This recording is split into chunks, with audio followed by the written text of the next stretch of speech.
Hey, bonjour tout le monde, bienvenue sur la capsule du jour. Je vais partager avec vous aujourd'hui sur votre futur. Comment voyez-vous votre futur présentement?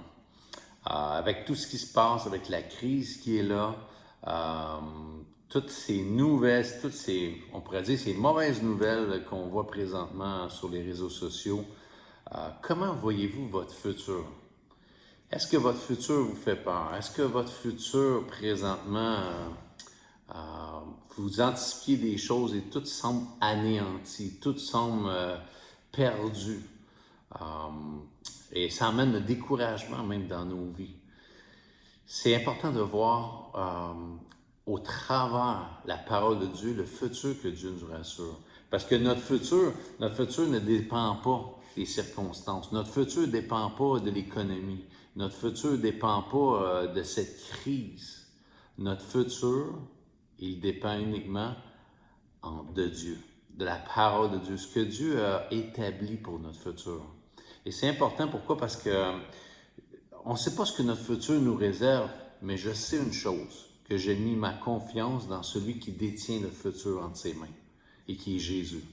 J'ai mis ma confiance en lui et je sais que je ne serai jamais déçu. Ici, dans ce monde, je peux être déçu. Je peux être déçu par les décisions peut-être qui sont prises même au niveau du gouvernement. Je peux être déçu par rapport à ce qui va se passer à mon travail. Je peux être déçu dans bien des choses. Mais avec Dieu, je ne serai jamais déçu. Et jamais son futur va manquer. C'est un peu comme écouter un film, tu sais, j'aime bien faire ça, mais mon fils, il déteste ça. Mettons un film que j'ai déjà vu, puis je commence déjà un peu à parler dans le film de telle chose par rapport au futur qui se développe dans le film. Et je t'en dis, hey, arrête de me conter cette histoire-là, je vais connaître tout, puis le film, je le verrai plus pareil. Mais c'est un peu la même chose. Dieu dit de Genèse à Apocalypse, c'est l'histoire, puis elle ne s'arrêtera pas à Apocalypse, c'est pour l'éternité. Dieu nous montre, nous ouvre le voile sur l'éternité. Fait que je sais déjà le film et je sais déjà où ce que ça va continuer jusque dans l'éternité. Si on peut dire le film de ma vie, le film de votre vie, de votre futur. Et c'est important, c'est pour ça que c'est vraiment important que mon futur, il soit remis entre les mains de Dieu, que je dépende de lui, que je m'appuie sur lui. Et c'est pour ça qu'on fait ces capsules-là un peu à tous les jours pour nous ramener à la bonne place. Et même, tu sais, souvent même, il y a quelqu'un qui m'a dit, oui, mais c'est bien beau. Oh, mais si tu pognes la maladie, tu meurs. Même ce futur-là, même ma mort, et parce que la Bible dit ceci, que celui qui croit en Jésus ne mourra jamais. Et en passant, juste une petite anecdote, mais aussi c'est quelque chose qui s'est passé réellement dans ma vie. À l'âge de 12 ans, j'ai rêvé que je ne mourrais jamais. Jusqu'à temps qu'un jour, quelqu'un m'annonce cette bonne nouvelle. Et là, je trouvais ça drôle parce qu'à l'âge de 12 ans, je disais, je ne mourrai jamais. Mais jusqu'à temps que quelqu'un m'annonce cette bonne nouvelle-là, il y a une trentaine, 35 ans environ, que Jésus était venu afin qu'on ait la vie. Puis Jésus a payé le prix pour qu'on ait la vie éternelle. Et cette vie, la mort, elle n'aura même pas de pouvoir sur moi. Mon futur est assuré. Et j'aimerais juste ouvrir avec vous la parole de Dieu parce que c'est légitime d'avoir peur de la mort. C'est légitime parce que c'est un monde qui est inconnu. Mais souvent, c'est quand même bien de se poser la question puis de se remettre en question, de dire, hey, la mort. Souvent, l'homme aime trouver des solutions. Pas vrai, s'il y a quelque chose qui brise chez nous, si ça va pas bien, exemple au bureau, on veut trouver une façon de faire pour que ça y aille mieux, tout ça. On est créé pour ça. Et c'est pour ça la mort, quand la mort vient, on se pose des questions. C'est un inconnu. Mais c'est pas inconnu pour les enfants de Dieu. C'est pas inconnu pour Dieu. C'est pas inconnu pour la parole de Dieu. Dieu dit, tu peux déjà te prédire d'avance qu'est-ce qui va se passer. Tu peux déjà avoir ton assurance. La preuve, c'est qu'on achète des assurances, que si on meurt, un montant d'argent qui va être versé pour, autrement dit, que ça aille bien, qu'on ne mette pas nos enfants un peu endettés, que ça puisse pourvoir à tous les frais funéraires et tout le tralala pour ces choses-là. Mais est-ce que vraiment on a pris notre assurance pour l'éternité? notre assurance que je vais entrer dans l'éternité dans la présence de Dieu et non séparé de Dieu. L'enfer, en passant, existe vraiment. On a peur d'en parler, on a peur de le citer même sur les ondes aujourd'hui, mais c'est une réalité. Jésus est venu nous sauver de quoi? De l'enfer, de la séparation éternelle de Dieu, d'être séparé de Dieu pour l'éternité. Ce n'est pas son cœur, c'est pour ça que Jésus est venu payer pour vos vies. J'aimerais ça regarder avec vous dans Jean 11, 25 à 26, ça dit ceci. C'est l'histoire avec Marie et Marthe, et Lazare est mort, qui était son frère, le frère de Marthe. Et Lazare est mort, et Jésus est arrivé et il venait tout simplement 3 jours plus tard. Lazare était ressuscité. Vous lirez l'histoire, c'est dans Jean 11, je ne veux pas tout rentrer dans ces détails-là, mais c'est vraiment intéressant. Jésus dit quelque chose de très important à Marthe, et on va voir ça, verset 25. Jésus lui dit, « Je suis la résurrection et la vie. Celui qui croit en moi vivra, même s'il meurt.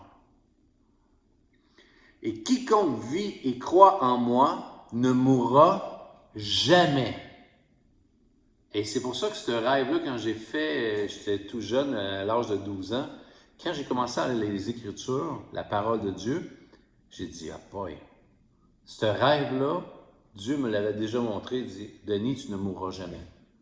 La mort, pour moi, la Bible dit ceci, quand on comprend qu'est-ce que la mort. La mort, c'est un tremplin qui va te propulser dans l'éternité, dans les bras de Dieu. Si la mort, c'est comme ceci. Je ferme mes yeux, pouf, et je me réveille dans la présence de Dieu. Si je ferme les yeux, tout de suite dans la présence de Dieu. La mort, c'est ça pour un croyant. C'est vraiment la mort. La mort, la Bible dit, la mort, mais c'est un gain. Pourquoi? Parce qu'il n'y aura plus de pleurs, ni de douleur. Il n'y aura plus de stress. Il n'y aura plus toutes ces choses-là vont passer. Ça va être la plénitude avec Dieu, l'abondance avec Dieu. Et c'est vraiment intéressant, et je vous pose cette question-là, je vous relis ce verset. Jésus dit ceci. Jésus lui dit, « Je suis la résurrection et la vie. Celui qui croit en moi vivra même s'il meurt. Et quiconque vit et croit en moi ne mourra jamais. » Et j'aime vraiment, Jésus pose cette question et je vous la pose à vous aujourd'hui. Crois-tu cela? Il pose cette question à Marthe. Il est en train de dire, est-ce que tu crois cela? Si tu crois cela, tu vas passer de la mort à la vie. Elle est là, mon assurance. Mon futur est assuré. Le film de ma vie va se finir dans la présence de Dieu. Même mourir aujourd'hui m'est un gain. Je peux vivre pleinement en paix aujourd'hui, même si la mort vient me visiter. Jésus a vaincu la mort. Et je suis plus que vainqueur en lui. Pas parce que je suis meilleur, parce que j'ai décidé de mettre ma confiance en lui seul. Et c'est pour ça que les promesses de Dieu, je vous dis, c'est incroyable. J'ai expérimenté la paix d'une façon incroyable juste en mettant ma confiance dans ses promesses. Mon focus aujourd'hui, il est sur les promesses de Dieu. Et ça fait toute la différence dans ma vie. 1 Corinthiens 15, verset 54, ça dit ceci. Vous lirez ça sur une autre version, ici la version la parole vivante. Lorsque notre nature vouée à la corruption aura revêtu l'incorruptibilité, ça veut dire mon corps de mort, je vais avoir reçu un nouveau corps créé selon Dieu, et que ce corps mortel se sera drapé d'immortalité, comme je viens de dire, alors se trouvera réalisée cette parole de l'Écriture. Il est en train de dire ceci, ça va être réalisé. La mort est vaincue. Elle a été engloutie par sa victoire. Laquelle victoire? La victoire de Jésus à la croix. Jésus est mort, il est ressuscité le 3e jour. La mort n'a pas eu de pouvoir sur lui. Elle n'a pas pu le garder dans le séjour des morts. Il est ressuscité.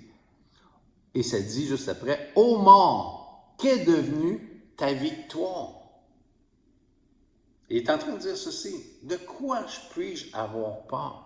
La mort a été vaincue par Jésus, pour moi, pour vous, qui mettez votre confiance en lui. Ô mort, où est ton aiguillon? L'aiguillon de la mort, c'est le péché, et le péché tire sa force dans la loi. Mais Dieu soit loué. La victoire est à nous qui avons mis notre confiance en lui. Il dit ceci, c'est Dieu qui nous l'a donné par notre Seigneur Jésus-Christ, qui nous a délivrés à la fois de la peur de la mort, de la puissance du péché et de la condamnation de la loi. Je n'ai plus peur de la mort. Pourquoi? Parce que Jésus a vaincu pour moi. Jésus m'a tout simplement ouvert le chemin et comme je disais tantôt, c'est un tremplin puis me propulser dans ses bras. Tout simplement. La mort m'est un gain, la Bible dit. Et c'est pour ça que si vous avez ce fardeau-là, la peur, l'angoisse qui vient présentement par rapport à votre futur, ces choses-là, je vous invite à ceci. Matthieu 11, 28 dit ceci. Venez à moi, vous tous qui êtes fatigués et chargés, et je vous donnerai du repos. Dieu veut vraiment vous inviter. Aujourd'hui, Jésus vous invite. Viens à lui. Comme j'ai challengé les gens, j'ai lancé ce défi. Ouvrez la parole de Dieu. Commencez par l'évangile de Jean. Demandez à Dieu qui vous parle personnellement. Je vous encourage, prenez ce temps-là. Dites, Saint-Esprit de Dieu, viens me révéler ton cœur. Parce que la Bible dit ceci, le jour que j'ai reçu Jésus, que j'ai reçu tout simplement le cadeau qu'il a fait, le prix qu'il a payé à la croix pour mes péchés, je le crois. Je crois en ce qui a été dit, comme c'était dit tantôt. Jésus dit, crois-tu cela? Je suis la résurrection et la vie. Si tu crois en lui, tu ne mourras jamais. Et c'est le cœur de Dieu que tout être humain. Et c'est pour ça que l'Évangile dans Marc, on voit ça dans Matthieu, allez prêcher l'Évangile de la bonne nouvelle. Est-ce qu'il y en a gros des bonnes nouvelles, c'est ainsi? Il n'y en a pas vraiment. Mais Jésus a toujours dit, c'est la bonne nouvelle. Et c'est pour ça que cette bonne nouvelle-là soit prêchée à tous les hommes, qu'elle soit communiquée à tous les hommes, parce que Dieu veut donner l'assurance que tu peux passer de la mort à la vie. Mais pas juste pour dire « je m'en vais dans l'éternité ». Maintenant, tu peux jouer pleinement de cette vie-là avec lui et de cette paix-là avec lui. Fait que, juste peut-être en passant, juste vous rappeler, il y a environ 32 000 promesses. Environ 32 000 promesses dans la Bible, parce que Dieu sait qu'on va en avoir besoin de ces promesses-là pour passer au travers ce périple sur terre. Fait que Dieu dit, je t'ai donné tout ce qui est nécessaire pour une vie abondante avec moi. Peut-être deux questions à se poser. Comment je peux faire pour changer de focus? Avoir au focus sur la peur, sur mes angoisses, la peur du futur, comme on a dit tantôt, et tout simplement l'amener sur l'espérance. Et comment je peux changer de focus? En changeant mes pensées, en arrêtant de simplement entretenir ces peurs-là et en commençant à entretenir les promesses de Dieu, en commençant à les intérioriser, ces promesses-là, à les chanter, à les prier, va faire toute la différence pour vos vies. Deuxième question qu'on peut se poser, comme j'ai dit tantôt, la Bible a 32 000 promesses qui nous emmènent l'espérance. Qu'est-ce qui m'emmène présentement à être découragé, à être abattu, à voir mon futur d'une façon tellement noire? Il me semble que je ne vois pas l'heure que je vais m'en sortir. Et tu sais quoi? La Bible, ça dit que c'est comme une épée, c'est une arme entre vos mains pour pouvoir percer, amener, trancher. C'est une épée à double tranchant, amener tout simplement trancher cette noirceur-là du futur et emmener la lumière. La Bible, c'est la lumière. Jésus dit, je suis la lumière du monde. Si vous laissez cette lumière-là venir dans ce que vous vivez, je vous promets qu'il n'y a plus aucun ténèbre, aucune noirceur qui va prendre place et qui va être là dans vos vies, dans vos pensées. Venez à lui, je vous encourage, c'est le défi aujourd'hui. Est-ce que tu crois en lui? Est-ce que tu crois cela, ce qui a été dit dans Jean 11, 25, 26? Je t'encourage. Bonne journée et mets Jésus en premier dans ta vie. Amen.